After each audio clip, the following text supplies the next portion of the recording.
All right, people, get a load of this.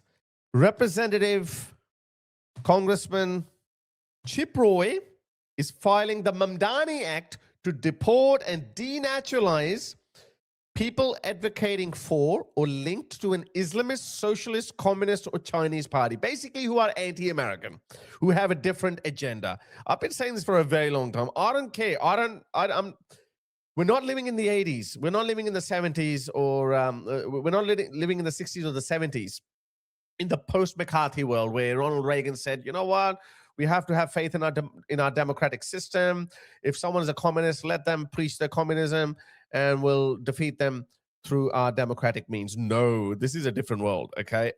Yes, Ronald Reagan won in defeating communism, but lightning doesn't necessarily hit the same place twice, okay? So I say people who do not believe in democracy, people who don't believe in the American Constitution, should not be given the right to free speech, should not be given the right to propagate their ideas to dismantle the American system. So that's what I believe in. So anyway, so this is why this is amazing. This Mamdani Act, let me read that to you. If this gets approved, guys, this is amazing. This is going to serve as a benchmark for all of our other Western countries, because I've always said, just because you've become a passport holder or you become a citizen through not even just through a process of naturalization, just even if you're born to a Muslim parent in America, then all of a sudden you're an American and we're stuck with you for the rest of our life. No. If there are some outliers, if there's some extremists, if only 1% of Muslims are extremists, then okay, fine, we can put them in prison. But if it becomes a movement to dismantle the United States of America or Britain, as they are doing that in Britain, Britain is going to find out very soon, then we need a long-term political solution. This is no longer just a criminal issue where you can just put them in prison. No. We need to denaturalize them, deport them, because at the end of the day, they're still prisoners of conscience, though. They have an ideological viewpoint, which is not in agreement with our worldview. So we need a political solution for that. Okay, you want to establish caliphate, you want to spread Islam, you want to establish Sharia, then go bugger off, go live in Afghanistan. We don't need you. So this act is going to take us closer to that. So the Mamdani Act enacts sweeping immigration law changes that would deport, denaturalize, deny U.S. citizenship or entry to any alien who is a member of a socialist party, a communist party, the Chinese Communist Party, or Islamic fundamentalist party, or even Islamism, or advocates for socialism, communism, Marxism, or Islamic fundamentalism. Like Daniel Akikachu openly, boastfully says something like this. Look at this. Allah. You accept Islamic pages, this guy is a British Islamist. Small. Anything that is enforced requires force. This is how we can address the question of offensive jihad in Islam without compromising any of our Islamic beliefs. It's either submit or die. Jihad is... That's it. They openly say we have to carry out offensive jihad. He's an American citizen, and supposedly we're stuck with him. No. Please, we need this Mamdani Act to get passed through Congress. Additionally, this legislation creates new definitions for each of these terms and repeals existing loopholes, including chain migration and fraudulent claims in current immigration law that have facilitated the mass importation of Marxists and Islamists. Why do we continue to import people who hate us? Yes. Not just for the last 6 years, but for the last 60 years. Absolutely. Our immigration system has been cynically used to disadvantage American workers' competitiveness in favor of mass importing the third world.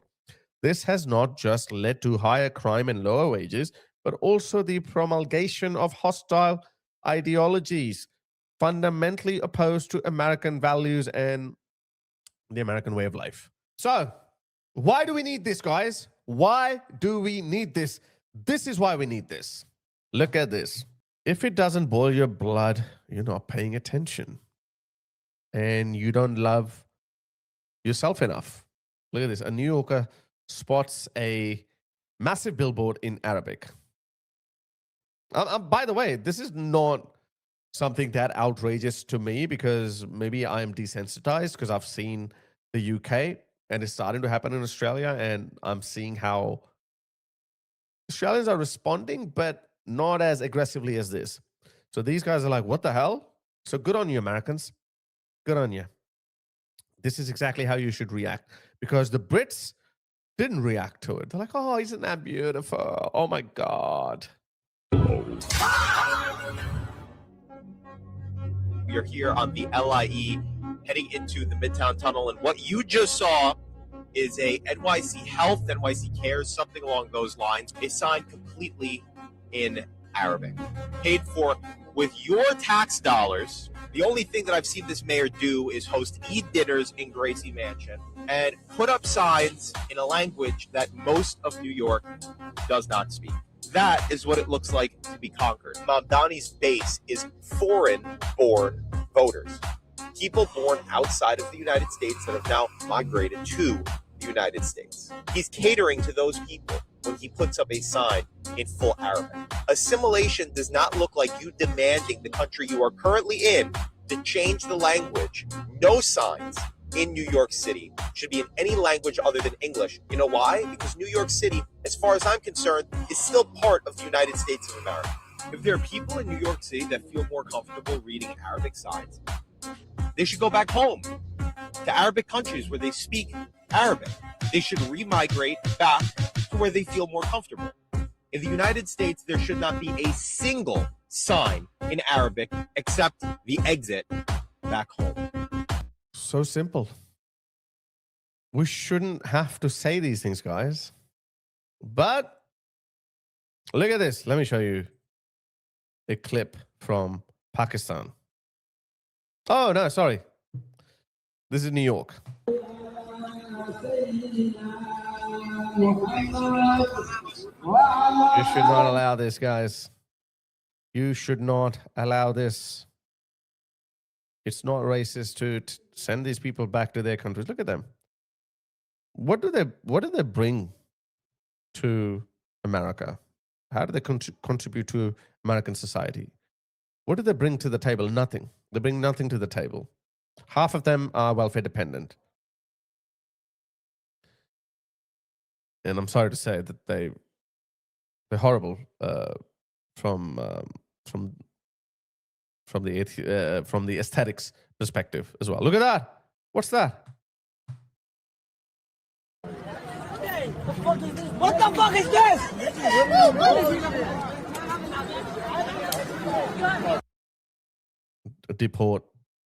Deportation is the only kind solution. These people are not here to enrich you. These people are here to destroy you, literally destroy you. They say that themselves. Literally so many of these videos that I played you before. I just played you a video of an American Muslim, but there's so many of them everywhere. Look who have you elected. Listen to him. He's saying, don't worry, they'll be the waiters. Mamdani is sharing that his mother wanted white people to act as waiters in a movie. They hate the people. And they come to their countries. I just cannot understand this mindset. Because my mother made a film called Mississippi Masala and met my father in the process of it.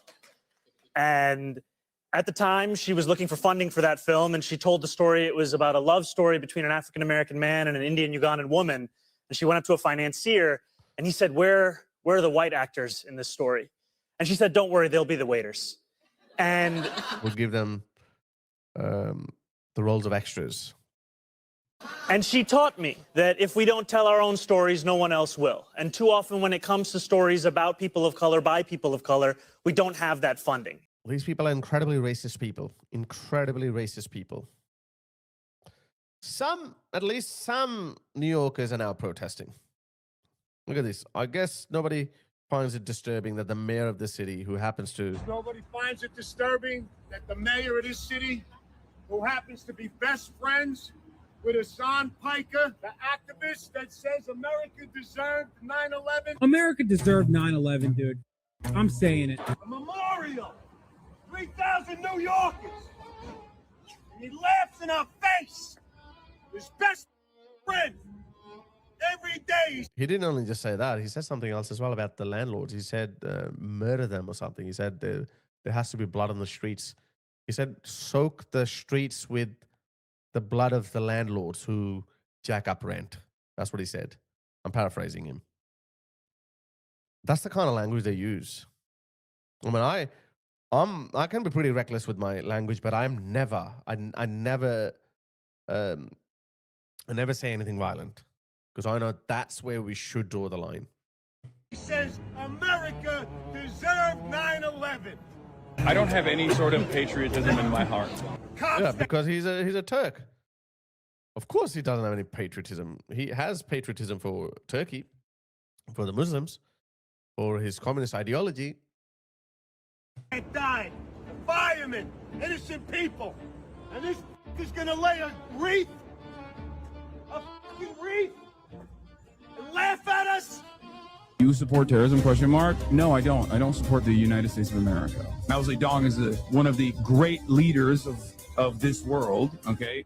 This piece of radical Muslim said that every day America deserved 9/11, and he's best friends with Mayor Mamdani. No, you're in great shape. I'm not glazing. I'm serious. Here, you want this? Yeah. I haven't used it. We can, come on. Socialism. Socialism, baby. Who else? Okay, don't dab me up. No, sorry, my bad. Disgusting. I'm the last New Yorker with balls. First of all, I think that I don't think America deserved 9/11.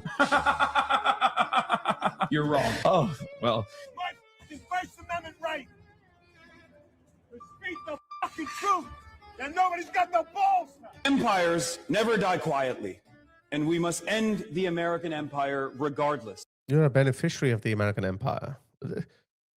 This is why, guys, I don't believe in God, but oh God, if you exist, please pass this bill. I want to live to see the day when these people are grabbed and kicked out, forcefully deported. Every day makes me more confident in my belief that this will happen. It's going to happen in the UK. It's going to happen in France and Germany. It's going to happen, probably it's going to happen in Australia. But Australia has to get much worse before it starts to get better. But it needs to happen in America. I just cannot fathom. I can't wrap my head around this. This reminds me of this guy. It reminds me of this biatch. About something super serious, and Oh my it's this God. right here, like burning the American flag. It's Wallahi. just, wallahi, it's a beautiful sight, but it's not enough. We need to burn down every capitalist and imperialist system that exists. We need to burn the U.S. government. We need to send it to Gulag. We need to send it to a Gulag. These people deserve Stalinist solution.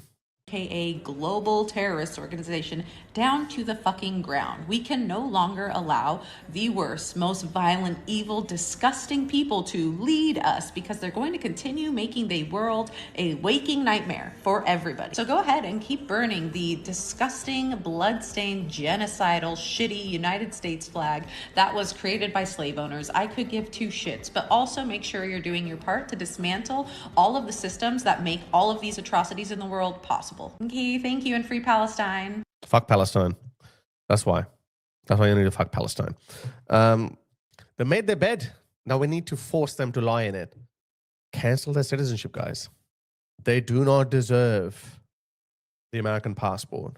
They do not deserve the protections and privileges that come by being a US citizen. They don't deserve any of that. I'm a propaganda. Well, no, For the record. No, I'm not calling I'm a it that. propaganda. Great. Cheers. There we go. He's a propagandist. So that's why we need this act, this Mamdani Act to pass. And I love it that he named it the Mamdani Act. That's ultimate trolling. But jokes aside, these people are traitors. These people are not loyal to the countries they live in. So why should we be loyal to them? Why should we be nice to them? we shouldn't be nice. The longer we don't find a solution, the harsher the solution is going to be. The longer we put this off, the harsher the final solution is going to be. And I don't say the final solution in Hitler's sense. I mean, the final solution, whatever the solution we come up with, eventually, it's going to be, it's going to be harsh. It's going to be brutal. These people don't love America. So America is under no obligation to love them back. And first of all, cancel their visas. That Khalid Mahmoud guy, I think he's been, hopefully he'll be deported soon. I think he's going to be deported any day. He's exhausted all his appeals. Start with these, not just illegals, even these visa holders, green card holders, and then eventually start denaturalizing these traitors. You are under no obligation to be nice to them.